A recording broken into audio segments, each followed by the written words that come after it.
it's Reagan and welcome back to another video. Today I'm going to be doing my July wrap-up. Before we even get started, I first want to just apologize for the background. I'm also filming on my phone. Let's just say things are a little bit chaotic, but I'm hoping this is the only video where I kind of have to do an impromptu shooting situation. Nevertheless, I still wanted to film and work to get this video out for you guys anyway, so I hope you don't mind the sort of chaotic setup we have going on today. That being said, for the month of July, I did complete 6 books. Somehow I read 4 physical books and I listened to 2 audiobooks on the drive down from New York to Texas. But without further ado, let's go ahead and dive right into the video. So the first book I was able to complete for the month of July was For the Wolf by Hannah Witten. This was a very anticipated fantasy release for me, and I have to say overall I did really enjoy it.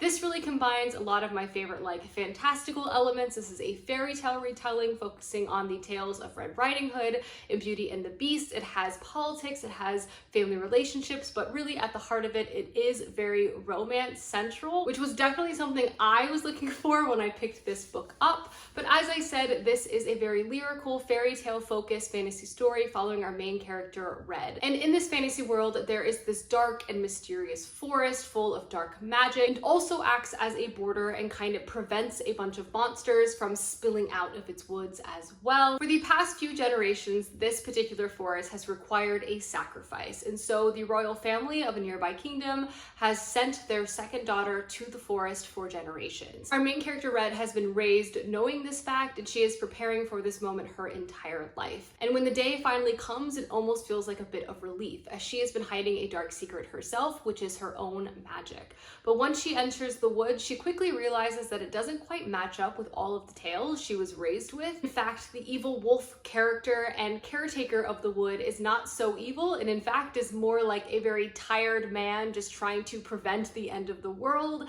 And she quickly realizes that her magic is not something that she should be shunning, but instead something she should embrace to help possibly save everyone around her. I really liked this book. First and foremost, I would say the fairy tale element was really strong. I found the setting to be very immersive and dark and lyrical. This sort of wood that is alive, not just with plants, but with magic itself, was really, really intoxicating. And I really enjoyed reading Red's point of view as she kind of got her bearings and became more involved within this magical forest. I also enjoyed the romance between Red and Wolf. I found it to be well paced and overall very entertaining, and also really had quite a few of my favorite tropes. You know, there's only one bed in a room, where will I sleep, as well as a marriage of convenience. I also found their back and forth to be really intriguing, and in general I appreciated their banter as well as their sort of emotional growth with each other. Outside of that, this book also housed more politics than I was actually anticipating. It isn't actually a singular perspective. We also get viewpoints of some of the characters that Red left behind,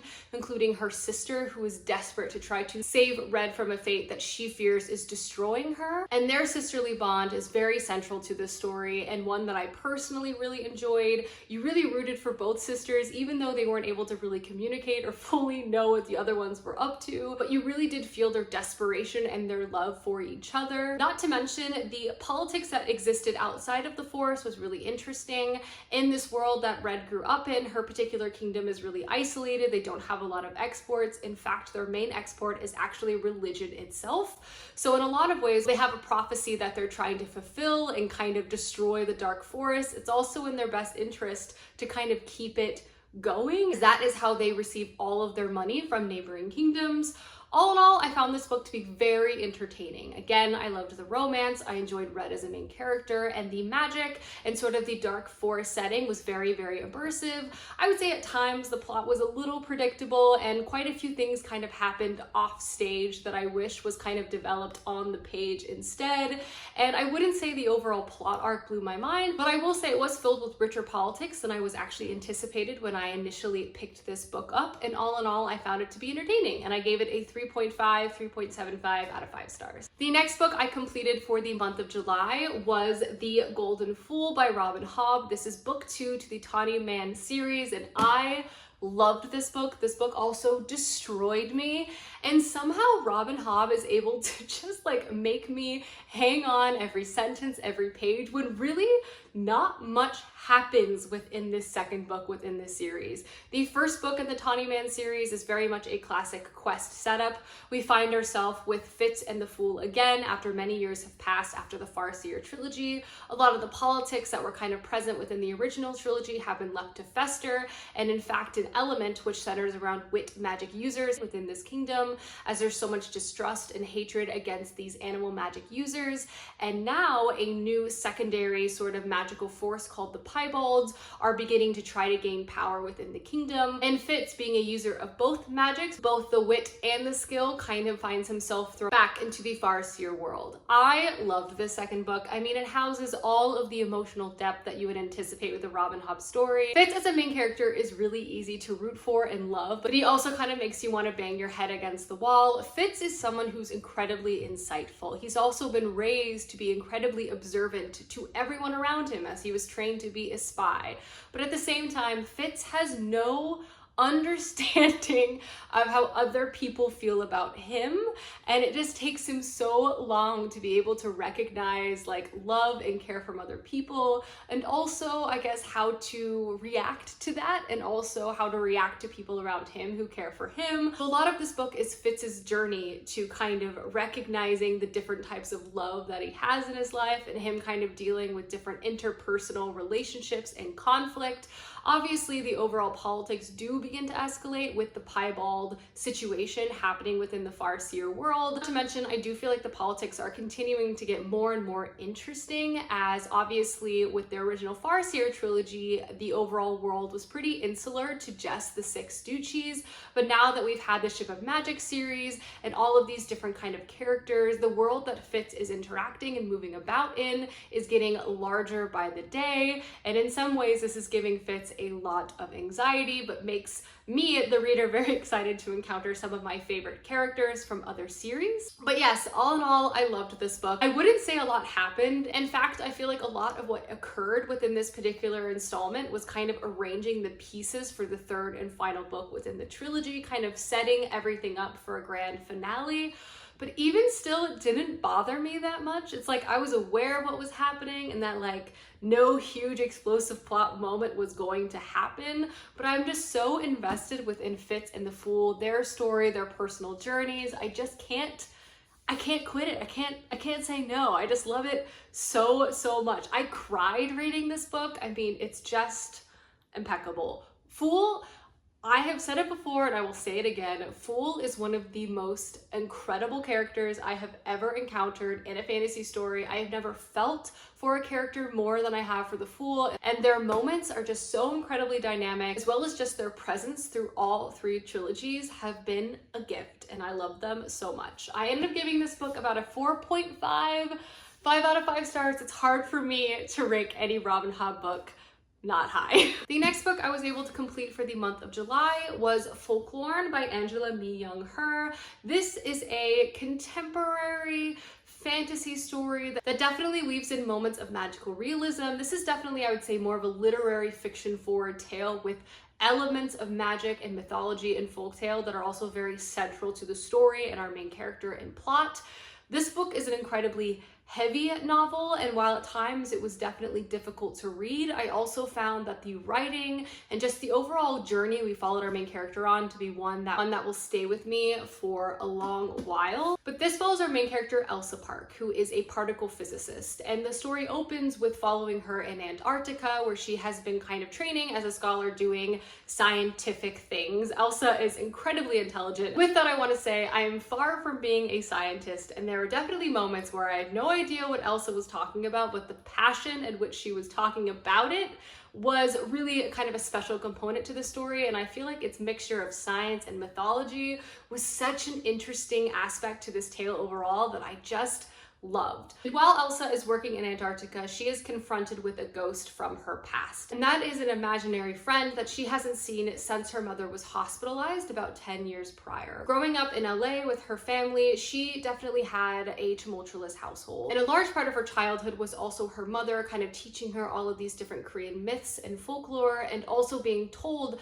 that the women in her family are cursed to live out and repeat the narrative lives of their ancestor. And after confronting this long lost ghost from her past, Elsa realizes that she must also confront a lot of the family history that she has been running from for most of her life. So she decides to travel back home to California to not only see and confront members of her family, but also to go through the many pages of writing of folklore that her mother left behind to try to piece together her current and maybe future reality. Again, this book is a very heavy reading experience. It deals with mental health, suicide, generational trauma, as well as a young woman just trying to come to terms with all of these realities from her own childhood, but also how they've impacted and affected the other members of her family. And what I feel is so artfully done as well is just combining these moments of mythology and storytelling and folklore, which are so beautifully written and interwoven within this tale, with elements of science as well as Elsa's own passion and her academic life. This is a story of family, it's a story of healing and heartbreak, it's a story of connecting with one's mother, with one's ancestors, as well as the immigrant experience within America and abroad. I really liked this book quite a bit from beginning to end. Elsa is definitely a character that will leave you grappling in moments and also just wanting to give her a hug and others.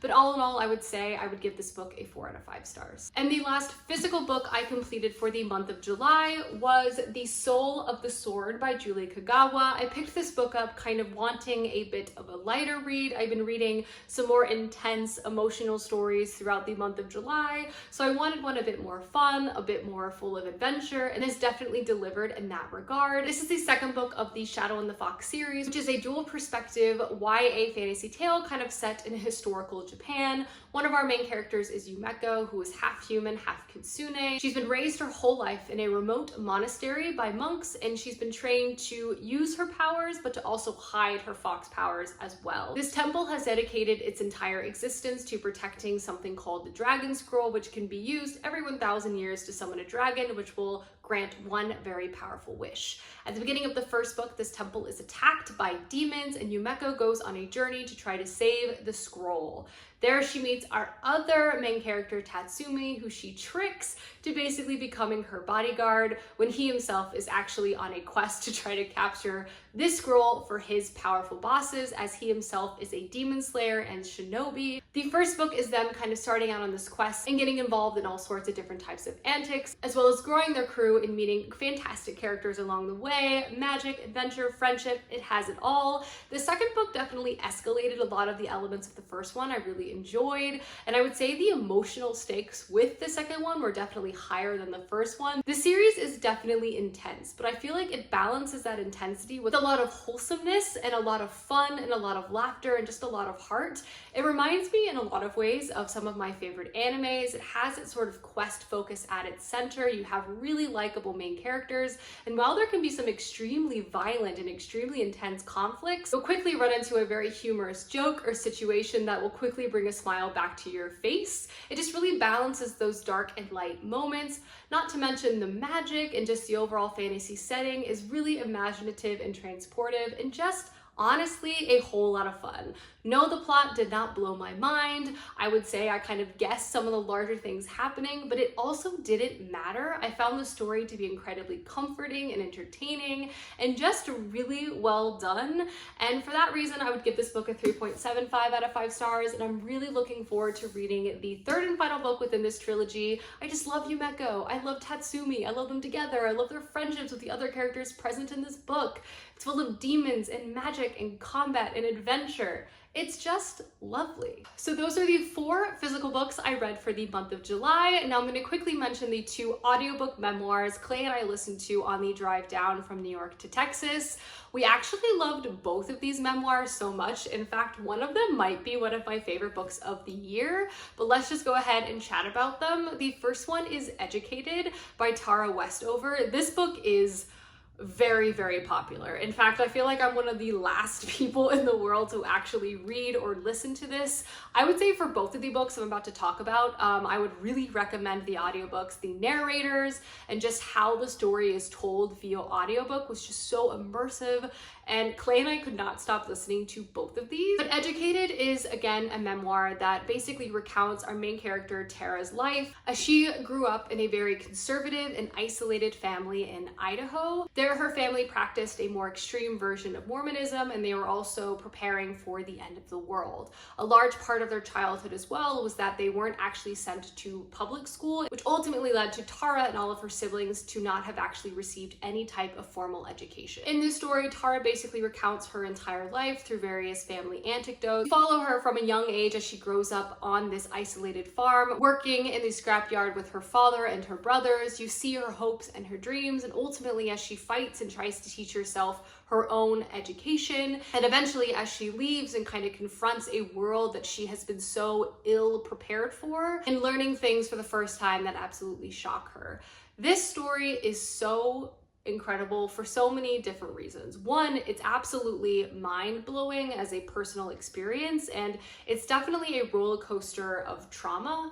And just kind of seeing Tara's life and all the different moments that she had to survive and her family had to survive together will just leave you breathless at times. But combining that, Tara as a writer, as a narrator, brings so many moments of human empathy and also reflection throughout the story as well. It would be so easy to kind of write this book, which seems stranger than fiction, almost like a thriller. You have your typical bad guy characters, you have these wild moments that occurred to her throughout her entire life, but instead Tara has these moments of reflection and empathy for characters you would never necessarily anticipate. She kind of drawing conclusions and trying to understand moments of trauma from her own life and kind of looking at situations with new eyes and fresh perspective. Now that she's had space and time to kind of reevaluate those moments, this memoir is truly incredible. I would recommend anyone reading and checking this book out. Even if you don't particularly like memoirs, I will guarantee this book will be one you will not be able to put down. It's definitely one of the best nonfiction books I've personally ever read, and honestly, it was a great way to pass 17 hours on the drive from New York to Texas. Again, Clay and I both loved it, and I would say I would give this book a 5 out of 5 stars. One of the best books I have read in a while. And then the second memoir we listened to in the car was Greenlights by Matthew McConaughey. I have heard really positive things about this particular memoir, which is why we decided to pick it up. Obviously, Matthew McConaughey is a bit of a Texas legend. He's from Texas. He went to the University of Texas, big Longhorn fan. So kind of with that in mind, picking it for our move back to Austin just felt right. That being said, I'm not one who usually reads celebrity memoirs, so I definitely picked this book up kind of with a leap of faith in mind, just because of the positive things I've heard about this story. And again, if you choose to listen to the audiobook, I would highly recommend it, as Matthew McConaughey narrates it himself. But wow, this book was a ride from beginning to end. What a journey. It is kind of what you would expect from a celebrity memoir. It's full of Matthew McConaughey's anecdotes and musings and thoughts on life and his personal journey from childhood through his life to this point. But the thing that makes this particular celebrity memoir just so good is, one, Matthew McConaughey is a really good writer. He just has this really engaging quality to how he shares his own stories. And I think, again, listening to it via audiobook is very, very key. It feels almost like a sermon or like a campfire story, and how he kind of paces the story out and has dramatic pauses. It really, really pulls you in. And then, to be honest, the biggest second factor to why this memoir is so good is Matthew McConaughey has led a very interesting life. Some of his anecdotes from his childhood, obviously through his professional career, are just wild, to put it simply. Like, there are so many moments where Clay and I would just look at each other and go, what?